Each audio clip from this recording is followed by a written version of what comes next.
My name is Marvin Smith. I am the CEO and founder of Nichols and Dimes Bookkeeping.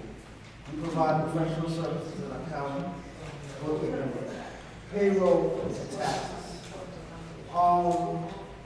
Some of the things I've been doing, I have my own radio show and have a television show coming out very soon. And one of my guests was Ms. Melody Boone. It was an extraordinary interview, very knowledgeable. I learned a lot from her. She's great, I must say. I know she's kind of shy,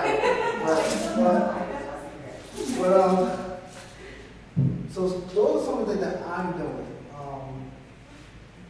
One other thing I'm doing also is giving back to the community, educating our people, educating people in regards to business, in regards to finances. I think finances are very important because it plays a major role in our lives. And so I'm so happy to be here tonight. So happy to be here. Come over to New York. Go to New York, when I say. Yes. Where all the kings are at. Queens. But I'm very happy to be here tonight because I learned from you and you learned from me. I'm here to share something with you. You're here to share something with me. And I love to share knowledge with people and get the feedback from everyone else. So as I mentioned, I'm happy to be here once again, and I look forward to having a great weekend with each and every one of you. And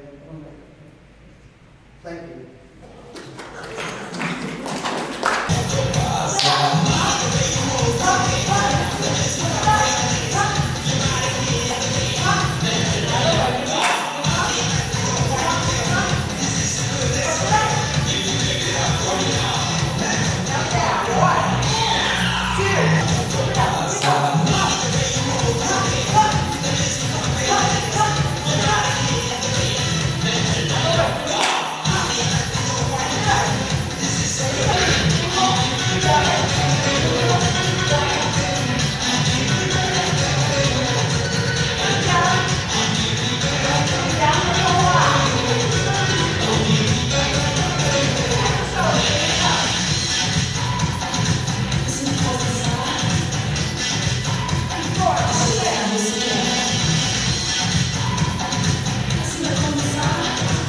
My name is Marvin Smith.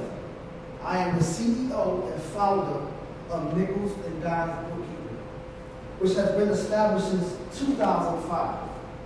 I've been in the field of bookkeeping for over 10 years. I worked in such industries as retail, restaurant, private business, and I've also worked for a law firm dealing in the field of accounting and bookkeeping. And the purpose of Nichols and Dimes is the people's company.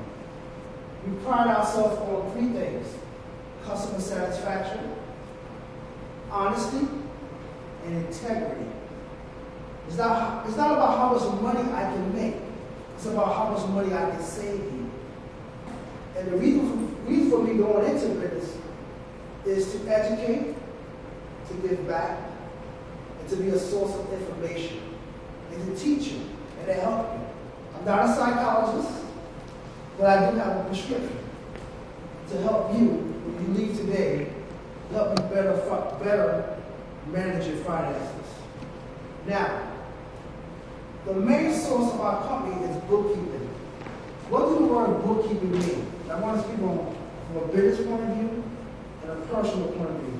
This is going to help you. The purpose of bookkeeping and the meaning of bookkeeping means record keeping.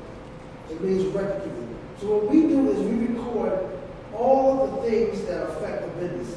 And there are two things that affect the business. There are two things that affect you personally. One is called income, and one is called expenses. Income means cash coming into the business, and expenses means cash going out the business. And on the personal side, it means your net earnings, which is your net pay, which means cash coming into the household. And it also means, expenses mean cash going out to keep and maintain your household. So they both go hand in hand, business and personal. Now on the business side, for example, if you own a restaurant, you generate something called sales, which is cash coming into the business. And you also have expenses, which is the cost of doing business. What are some of these costs if you own a restaurant or retail business? You have to have a building, so you have to pay rent. You have to have employees, so you have to have, which is called salary. Right? If you own a retail business, you have sales representatives, which you pay, which can be called independent contractors. These are people who you write out a check to and they pay their own taxes. Or you might pay them commission. You have to have a telephone to interact with customers, right? So you pay telephone expenses. There's other expenses such as your cell phone. That's another expense that you have. You have utilities. Every business has to have lights, so you pay utility bills. You have to have pens, notepads, pencils. So these are the things that affect the business. You have to have equipment, machinery. So you have to pay for these things. Now on the personal side, you have your income, which is your net earnings that come in to the household. And you have your expenses, which is the cash going out, as far as your rent, your cable, your life insurance, credit card bills, car note, and pay for gas. So these are two components that affect you from a business point of view and personal. Income, which is the cash coming in, and expenses, which is the cash that's going out, that affect you. So with the bookkeeping, which is the record keeping, is we record all the transactions. We record the sales, and we record all the expenses. And what I want to share with you is that the reason why you need someone who has my background and my services, because a lot of you say, well, you know what? Why do I need a bookkeeper? I can do it myself. I know what I'm doing. It's going to cost me a lot of money. And those are the thoughts that went through your mind. All of us have those thoughts. And a lot of times those thoughts come from, I like to use the word psychological, how we was taught and how we receive money. So a lot of times we try to save money because we feel like, well, I can do it myself. But I'm here to tell you that you need someone who has my background, my experience, and my expertise. Because none of you want to be audited by the IRS. Do you? None of you want to be audited by your federal, your local, and state government. Because many people don't want to pay back taxes. So these are some of the mistakes that I've come across from a lot of business owners trying to do it themselves. If you are a doctor, you cannot do the job of an auto mechanic. You might know how to change the oil, but that doesn't mean that you know how to do a tune-up or how to rebuild an engine or a transmission. So when you run your business, you want to make sure that you're doing everything correct. The foundation must be built correctly. If you try to do it yourself, in the long run, it's going to cost you. I've seen this happen so many times. It's going to cost you in the long run because in reality, what you try to save here, you're going to spend there more. And my advice to every business owner is that what? The purpose of our company is to come in and service you. We also offer accounting. What is accounting? We have staff accountants which are certified public accountants. who are certified. And their job is to get the financial statements from us, which we keep on an accounting software which is called QuickBooks. Maybe you're familiar with QuickBooks. Or Excel spreadsheet. Peachtree. So there are a lot of accounting software that are out there. So our job is, like I mentioned, is to record all the income, all the sales, all the income and expenses. And we give this information over to one of our accountants. Our accountant will review all the data and information that is recorded by our staff bookkeepers who are, one, experienced, who have an educational background, a bachelor's or master's degree in accounting. So they are experienced and they have an educational background. And they're also certified bookkeepers. They're also certified. So we give all this information to our accountants and they review it. They can review it monthly, quarterly, or yearly. And they do the taxes for you, depending on what type of business you have. There's three components of the business. There's sole proprietorship. There's also LLC, which means limited liability company. And there's corporations. There's two types of corporations. There's a C Corp and an S Corp. So we have an accountant that have an educational background based on the structure of the business, how it's set up, to file the taxes correctly. Do not try to attempt to do your own taxes. Do not go to TurboTax, do-it-yourself tax, or whatever taxes. Come to my company. And the purpose of my company, as I mentioned, customer satisfaction, honesty, and integrity. I'm here to help you. I'm here to educate you. I'm not here, it's not about how much money I can make. It's about how much money I can save you. The lack of knowledge is devastating to many business owners. Okay? We also provide a payroll service for small companies. There's companies like ADP, Paychecks, CompuPay. They charge a lot of fees. But if you're not a Fortune 500 company, you cannot afford their services. They do good work.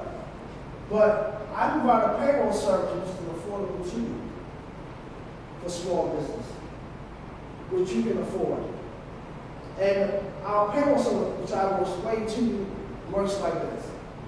What we do is, the payroll service is run unlimited, meaning that there's no charge. You ran it 5 times out of 4 weeks, and there's several components of how you pay. There's weekly, bi-weekly, semi-monthly. Semi-monthly means most jobs pay you on the 15th at the end of the month, or you get paid monthly. So if you ran payroll every week or every day, there's no charge. But with ADP and Paychecks, they charge you a processing fee for every payroll that's processed. We don't charge. We also report it to the local, federal, state, and local government, and to the IRS. Any new hires that you hire, you report that to the government. All your taxes, which are the payroll taxes that you're responsible for, that is taken out of your account and paid on a quarterly basis. You have 24/7 online access, meaning that your employees are given username and passwords. They can go on there and look at their payroll, download their payroll stubs, download their W-2s. So that's the third component of business and bookkeeping. And we also offer taxes for personal and business taxes. And those taxes are done, as I mentioned earlier, actually over here. We have a staff of CPAs, which are certified public accountants. Do not go to anyone to do your taxes. Do not go to TurboTax, some friend that you've known for 10 years, because there's a lot of tax laws. There's a lot of advantages that you can take care of that can be written off. So the purpose of coming to my company, as I mentioned before, customer satisfaction, honesty, and integrity. My company is located in New York, but that doesn't mean that I can't do business with you. As long as there's technology, such as email, fax, you can send things to FedEx, UPS. I can work remotely. So many of you that don't understand remotely means that with programs such as go to my PC, I'm able, and my staff and work people are able to log in from our office to your main server, which is your computer. And you can access this intricate transactions. And where these transactions are coming from. Every business has to have a bank account. And every month, the bank sends you what you call a bank statement. Every business, if you have credit, have credit cards. So every month, the credit card providers such as Amex is one of the credit card providers, Capital One. They send every business a business credit card statement. So we take that information from the bank statement. On one side, have your credit, which are your deposits. On the other side, have your debits, which are your payments. And we take all that information, and we sit down with you, and we ask you, and we question you on every transaction. What is this for? I'm not in the business of trying to guess it or trying to assume. My job is to work with you and ask you to identify this transaction. A lot of times, most business owners, they take out personal cash from their business. And they go to tip for the women, they might go to buy a coach racket, they might go get their hand nails done. This is not a business transaction. This is actually a loan from the business to you. You have to pay that money back. And I teach that. Because I don't want you to handle your personal finances the way you do business. They're two different things. You cannot handle your personal finances and your business finances the same. There's different tax rules for both sides. Where in business you can write off your rent. Personally, you cannot write off your rent. Where in business you can write off your telephone bill. Well, in personally, you cannot write off your home telephone. So there's a difference between the two. And you get the information as far as the expenses from, you have utility bills. Us in New York is Con Edison. I don't know about Florida. The utility bill, we call your energy bill, which is your lights. If you own a restaurant, you have to pay electricity for the gas. Okay, if you're a homeowner, you own a real estate company, there's oil bills. There's bills such as a payroll, for your payroll. Every payroll provider charges you a fee. So we record all those things that are associated with the business. And as I mentioned earlier, we record all the income, which means the cash coming in the business. And we record all the expenses, which is the cost of doing business, which is the cash going out the business. So that's what we do. And my main purpose of going into business was that I didn't finish college, but that did not stop my purpose of being a business owner. Understand your purpose, understand what you do best. You cannot do 10 things at one time. Find out one thing and do it. Be determined, get business mentors, and self-educate yourself. And I want to leave you with some tips, which I believe that finances are dealt with psychologically. And I want to teach you this, because I took myself this. A lot of you work. How many of you here work? Right? I'm going to teach you so that you will never have a bounce check again. You say, well, what do you mean, brother? You will, every 2 weeks, or however you pay, we call it in the financial world income statement. An income statement means the income coming in, which are sales, and on that income statement are expenses, which are going out. So if you practice this, if you put this into practice, not only teach yourself, but teach your children. And your children are going to copycat what you do. So you're going to write on a black piece of paper, you're going to have income, you're going to call it income statement. One side for the person is going to be income, which is going to be the net earnings. The net earnings are the cash that's left over from when you're taxed. And that's for your net earnings, for the take-home pay. You'll put that in the far right. You'll put another line called income from expenses. That's line number 2. And on the third line, you're going to put expenses. You're going to write all your expenses. I'm going to give you an example.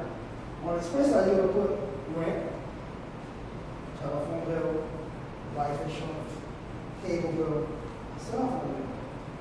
And you're going to add up all these things. And if the total is $500, and on the next side, you brought home $1,000, you're going to subtract the expenses from that income, and what's left over for you to spend is going to be $500. Right? Now, a lot of you don't have a line of credit as far as the checking account, do you? So, that method is going to not only help you, and I'm going to teach you how to pay your bills too. Some banks offer what you call online bill pay. You set up online bill pay, and what happens is the money will come out automatically right away, compared to write a paper check. A lot of you, what happens is you write a paper check and you don't understand the difference between available balance and current balance. And you go out and spend the money, next thing you know, bounce the check. Now the bank is charging you $35 fees, which is called insufficient funds. Because either you wasn't disciplined or you don't have a new financial statement. Because guess what? Growing up as a child, my mother didn't know about finances. I grew up on welfare. So there wasn't no financial statements that came to my house. One statement that came to my house was food stamps. So she didn't teach me because no one taught her. That doesn't mean that she wasn't a great woman. She was. But she wasn't educated financially. And so what happened? Our children are my mother's son. So I grew up taking on those same principles to become an adult. But I made it my business not to teach my daughter that, who I raised, and my son. I want to teach them about finances, and I want to teach you. I'm here to share with you. I'm not here to charge you. What do I get out of this? What I get out of this is I'm helping you. So, what I just taught you, you have that learned that no place else. It's basic. And this will help you understand how money works when you do this three-step process. Income from expenses, take all your expenses, add it up, subtract it from your net pay. Whatever's left over is for you to spend. You might have to have multiple accounts. So you don't, one doesn't interfere with one another. And that you won't bounce checks. And you have to manage your finances. As Ashley, Christina, or fitness trainers, think of money as an exercise.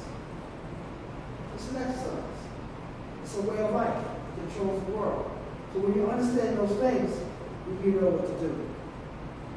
And I'm going to leave you with another tip, and the last tip, which is going to help you. Growing up as a child myself, I didn't know how to save money. I was undisciplined. As soon as I got a quarter, guess what I did? I bought a pack of nowadays. Bought some bubble gum. You know what I wrong? Well, I take $5 and go to the Chinese restaurant. Get some chicken with the fried rice. Right? Because everything in life has an addiction. A lot of us are addicted to spending money. Right or wrong? I know women that go into the hair salon every week, every day, whatever. Well, like you said what Warren Buffett said, you should invest when you shop. If you shop at Coach, why not buy stocks? You Coach. Why not encourage people to go buy things and you make money? See, rich and poor is a thought. I like what Farrah Gray said, and I want you to get this book. Farrah Gray, which is called The Ring, is a young man out of Chicago. And he said to be broke is temporary, but poor is a frame of mind. So I had to change my thought process. So I'm going to give you some tips on how to save money. Now try it. And it's going to work. But it's only going to work unless you're disciplined. Take all your loose change and save it. Do not use that loose change to purchase coffee, tea, butter roll, bagel. Don't use that loose change to go back to the store to buy candy for your kids. None of that. Take that loose change, put it in a shoebox, a jar. And I guarantee it's going to add up. I'm not against say the 10%, but many of you don't live on a fixed income, you live on a broke income. Because you're always broke. Right or wrong. So for you to say 10% is a lot. You don't want to save money to have to go back and touch it on Friday. The purpose of saving loose change is that, you know what, I'm going to take that loose change, I'm going to save it. I'm going to forget about it. I'm going to give you a story before I came here.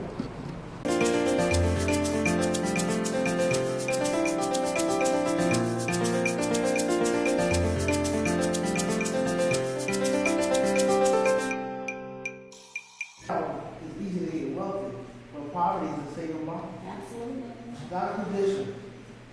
It's a state of mind here first. And how you perceive yourself and think about yourself is how you view the world. So I almost want to say this, the economy is not bad because there's a lot of you shop. Those stores are still open. It's still open. But find your niche. Find out who you are. Okay? And when you find out who you are, then you're able to find your purpose and your goal and your mission. And no matter what, you're going to be doing slam, keep pushing forward. And remember, you always want to say, your family is not going to always support you. You cannot make your family support you. But when we tell them that you want to open up a zoo, but people that don't know you, they're not there to judge you. Okay? And they want to see you make it. But you cannot make your family or anyone see your vision. You can't make them accept your vision. Because that's what we live down for. Because now you're going to start feeling sorry. A lot of people got to see it. You just keep moving forward, and keep pushing and pushing, and you're going to get there. And I know a guy that's 25 years old who's a millionaire, and I want to say this. I know a lot of these women don't like for somebody, you got to do all your cleaning, right? When you just like to one day, think about it, just try it, do it. Go to the best 5-star hotel and just stay there for an hour. And once you can envision something, put your mind like you watch on television, you get hit across the head, they're going to see the most beautiful guy. Because as long as she can see this vision, she's going to get that guy. So go to the best 5-star hotel and rent a room and get the best service and see how it feels to be rich. Let someone come to your home for an hour. And you sit back and read the paper. They clean up your kitchen. Ask them how it feels. Or go into the store and say, you know what, give me this, give me that. You don't even have to get the price tag. Think rich. Hang around rich people. I guarantee you, when you come back, your whole mindset will change. All rich people are not bad. They're not believe the media. They're not snobs. I know one. The most humble person that you ever want to be. That's all I want to say. Yeah, that's important.